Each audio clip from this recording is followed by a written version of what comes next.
Det är måndag, vi är halvvägs igenom rapportperioden och vi ser också fram emot centralbanksvecka, även svenska inflationssiffror, kanske jobbrapport från USA och såklart ännu fler rapporter. Varmt välkomna till Börsfrukost.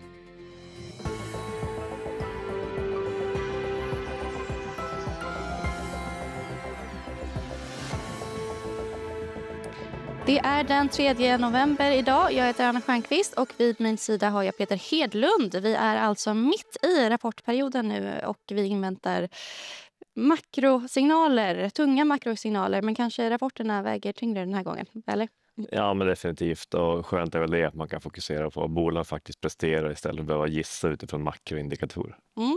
Återkommer till dem ska vi gå och titta till Academedia som ju rapporterat ökad omsättning, intressant. Precis, växer 6% organiskt, nästan 7% totalt. Marginalen är snäppet vassare. Man ändrar också sina finansiella mål, vilket är lite intressant. Tydligt förvärvsfokus nu egentligen, så att man byter från EBIT till EBITDA som resultatmått, vilket innebär egentligen att man justerar bort förvärvsrelaterade avskrivningar. Så att vi kommer nog kunna se en expansion i Academedia. Ja, vad spännande. För man gör det då för att spegla deras förvärvsfokus, som de säger själva. Intressant. Hur ser planerna ut, tror du? Man har ju satsat ganska mycket i Tyskland, väl? Precis, och det är väl den politiska risken som man har som hållit ner värderingen tidigare på aktien i alla fall. Just att man har mycket svensk skola och det pratas om begränsa vinsterna där, eller rent av förbjuda vinster. Ja, som Liberalerna lagt fram som förslag. Ja, och Socialdemokraterna har väl också fört den linjen tidigare, Vänsterpartiet. Så att, men man expanderar i USA, eller inte USA, i Tyskland. Och det är förskolor, man säger ett väldigt stort underskott på förskoleplatser där. Så det är en attraktiv sektor och det är faktiskt största segmentet numera också, internationella verksamheten med förskolor.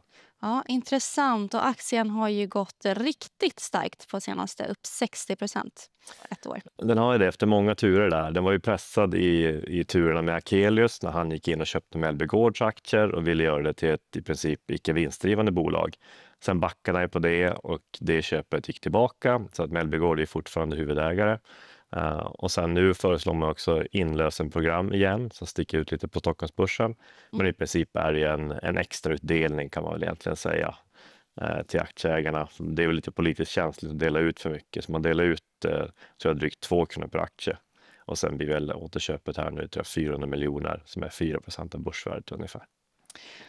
Innan vi går vidare med allt som händer i veckan kan vi väl dra lite nyheter. Berkshire Hathaway har rapporterat ett resultat som ökar med över 30% och en rekordstor kassa på motsvarande 3,6 miljarder kronor. Oljepriserna stiger något trots att OPEC Plus återigen beslutade om produktionsökningar i december, men man slutar också med utökningar från och med första kvartalet.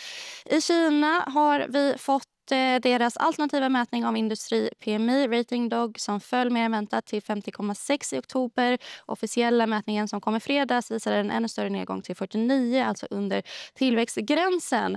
Och här i Sverige så har vi också fått industri-PMI från Silf Swedbank som landade på 55,1 i oktober. En nedgång från 55,6 från månaden före.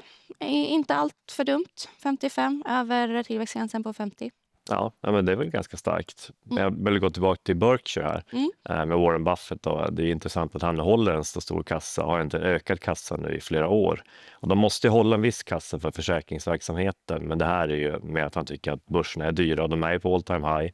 Så att han varnar väl också lite för att det ser helt enkelt dyrt ut där ute. Lite oroväckande kanske. Ja, han har ju väl gjort det nu och missat en del av uppgången också, ska ju sägas. Men det är helt klart, så håller jag väl med om att det ser dyrt ut med all time high och en koncentration också med Mag 7-bolagen i USA exempelvis.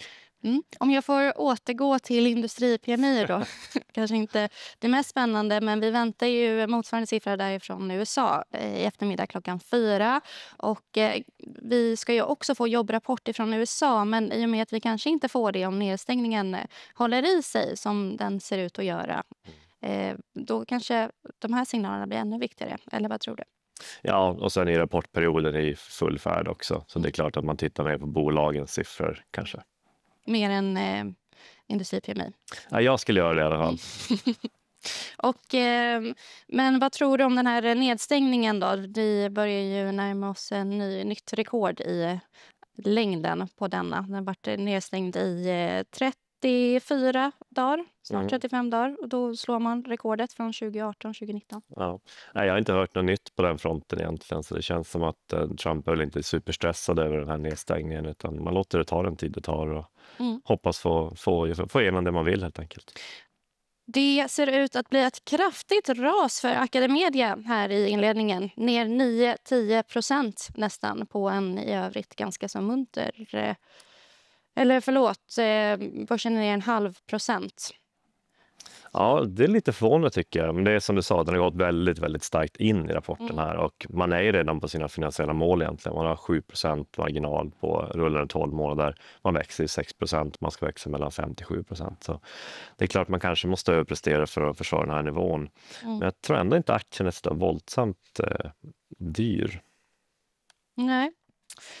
Någonting annat du tänker på? Fasadgruppen har ju bestämt att man ska sälja sitt dotterbolag Alnova efter 5 års ägande där. Ja, man säger att Academedia är alltså P10 nu på innevarande år. Så att, ja, lite förvånande. Ja, Fasadgruppen, de har ju varit pressade finansiellt, så att man väljer att sälja här kanske ingen större överraskning egentligen. Man måste nog helt enkelt sanera balansräkningen. Men det har börjat vända upp där, så det är inte riktigt lika illa nu som det var tidigare, ska faktiskt påpekas. Men vi kan väl gå vidare. Det är ju en ganska så lugn måndag idag, förhållandevis, förutom det här kraftiga raset. Då ska vi titta på vad vi har framför oss i veckan istället. En hel del rapporter. Där. Boost, bland annat. En del danska bolag som du har pratat om. Astra på torsdag till exempel också. Ja, Boost tycker jag ändå ser ganska intressant ut. Den är en ganska billig aktie, hade problem i Danmark egentligen.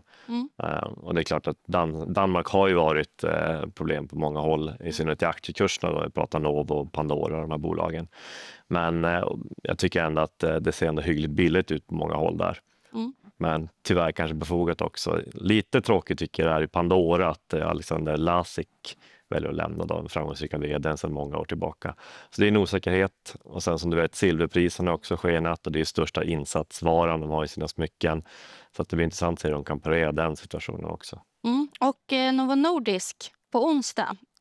Väldigt lite intressant. Där fick vi ett besked i helgen eller fredags om att Pfizer lämnat in en stämningsansökan mot Novo. Precis, det handlar om det här förvärvet av Metsera, då, ett amerikanskt bolag verksamt inom obesitas eller fetma. Där Pfizer har lagt ett bud och nu har Novo då budet över det. Så jag vet inte exakt hur det ser ut legalt här då, den här stämningen, vad det baseras på egentligen. Men någon tvist är det uppenbarligen där man stämmer båda de här bolagen då. Och i Novo är det ändå lite stormigt nu. Man har bytt ut nästan hela styrelsen och det är osäker marknad. Man vet inte hur det går med de här fake-kopiorna i USA. Och sen ska vi då se hur pillrarna lanseras här, hur de kommer slå igenom. Ja. Om man tar marknadsledarpositionen här eller om Eli Lilly faktiskt tar det. Ja, och apropå detta och läkemedel så kommer ju också Astra med rapport på torsdag. Hur tror du att det ser ut där och vad kommer du hålla utkik för? Det har väl varit en del bakslag utöver situationen i USA då? Jag har inte kollat så noga på Astra, men den har också rört sig mycket på de här avtalen egentligen som man hade med Trump-administrationen. Sen pratar man om att flytta sätet också till USA. Men jag har ingen uppfattning egentligen om Astras rapport. Så. Nej, vad annars tycker du kommer bli allra mest spännande i veckan om du får välja? Nej, men jag är nyfiken på Pandora måste jag säga. Där har jag ett köpråd sedan tidigare också. Jag tycker att de har gjort det väldigt bra. Men det är klart att det är en utmanande miljö nu. Men som har sagt, Boost också tycker jag ser intressant ut. Novo kommer ju förstås vara intressant. Den är så pass stor också så den sätter hela Köpenhamnsbörsen i gungning om den skulle vara dålig. Och vi ska väl ändå nämna att vi får en rad räntebesked även om ingen dramatik väntas här i Sverige. Den styrräntan väntas ju lämnas oförändrad på 1,75%. Det beskedet får vi på onsdag. Får även räntebesked från Norges Bank och Bank of England. Och så får vi ju också svenska inflationssiffror på torsdag. Preliminära sådana. Vad tycker du om det? Kommer det vara lite intressant ändå, även om det inte väntas vara någon stor förändring kanske? Ja, nej, men det vill ju till att det börjar vända neråt nu ändå. Mm. Vad hade vi senast? 3,1% KPIF. Så att börja sänka räntorna med en inflation långt över målet kommer inte vara hållbart. Det vill till att den kommer ner nu som prognosen indikerar då. Precis. Annars kanske vi får se en räntehöjning istället framöver. Ja, det hoppas vi inte på. Men en fullspäckad vecka som ni hör. Stort tack för att ni tittat den här gången och fortsätter följa flödet på e5.se. Missa inte heller Börslunch idag där Kristin Magnusson Bernard på Första AP-fonden gästar 11.45.